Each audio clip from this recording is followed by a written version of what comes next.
Mark, you had the meeting with the architect today. How do you think that went? It was really good, excellent meeting. Paul, Bob and myself met with the guy, Derek his name is.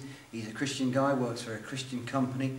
They do a lot of work with churches and filled us really with a great deal of confidence, very happy with the meeting. You just really had a real sense that he's going to do his very best for us, try and make something that is really good. And you really felt he's not going to rip us off, and he's really in to help us build the kingdom as much as possible. Okay. Why do we need an extension? Well, many of you will be aware that for the last year or so, especially with the increase in stuff that the youth are doing and mums and tots, we've been really struggling for storage space here at church. And it's really beginning to get to the stage where the building has been a restriction on what we can do in terms of storage. Something has to come out so something else can go away. It makes things a lot harder than it need be. And so storage is a big factor. The second thing that we want is to be able to be better at reaching out to the community. And what we're going to build is very much a community and youth hall or extension, and the purpose is to reach out to the local people. We want to see youngsters in there, we want to see kids in there, we want to see old folks in there, and so it really is going to be the means by which we reach out to the community. Okay. With the extension, you mentioned building and stuff like that. Yeah. What exactly are we going to be building? Well, what we're going to do is there's sort of two stages to what we're going to do. Stage one is going to be the extension, as we've talked about, going out, building onto the back of the building. That's going to be a new kitchen, toilets, storage area, a hall, a sort of one badminton court size hall, a couple of classrooms, and a room for the media group to use.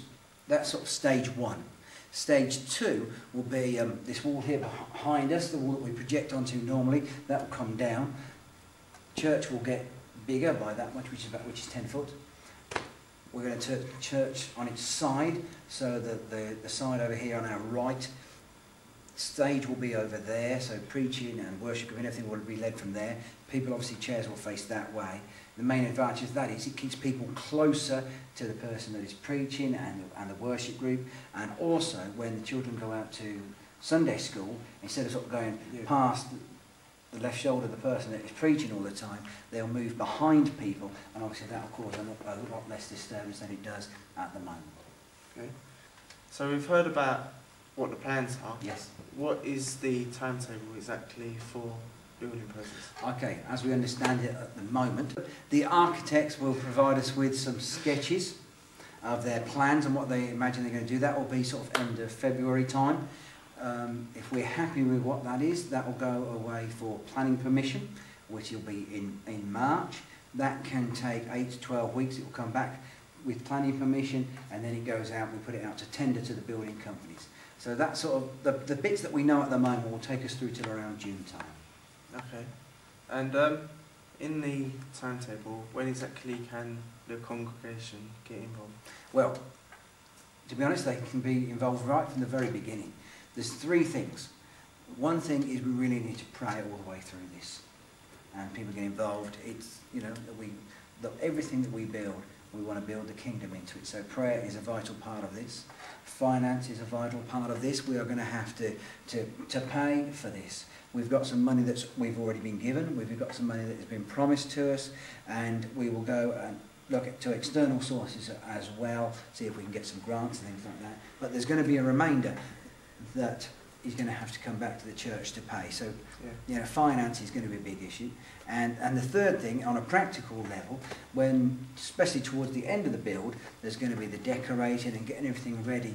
And we're going to try and obviously keep money down as much as possible. We'll get people in, and there'll be times, work days of painting and getting ready, and just getting the buildings ready to be used. And of course, once it's finished, that's when things really start, and obviously then people are going to be getting involved and working and reaching out to the community. Okay. When it's finished, a lot of people have asked me this question. Mm-hmm. What is going to happen about church barbecues and stuff like that we do outside? Yeah, that's a good question. Obviously, we will lose a lot of the grass area that we currently enjoy, and that's a trade-off. There will still be the grass area by the garages, and so we can still barbecue outside. We may not have as much room to sit. We may have to sit and eat inside, but we've got an extension, and that's what it's for. Pt2. That really must be it. We had lots of news for Swan Mead. I don't know how the church can take it all. We had an awesome week of prayer. St. Peter is coming. And we need people on the 9th of February for that excellent party. But it's all work as well. Okay? On the 2nd of February, all you new people come in and party with us, have something to eat, have something to drink. And we'll find out about the new skyscraper that Swan Mead's building. Thanks for that, Bob, for that quick roundup, I think. Well, my equity card's running out. I need the work. I weren't overacting, really, was I? Just a smidgen, just a smidgen. Okay. But there is no more news, that's it. So until next time, when hopefully we'll have Toot Tookinson back with us, it's goodbye from me, Paul Edwards. And me, Bob Walsh.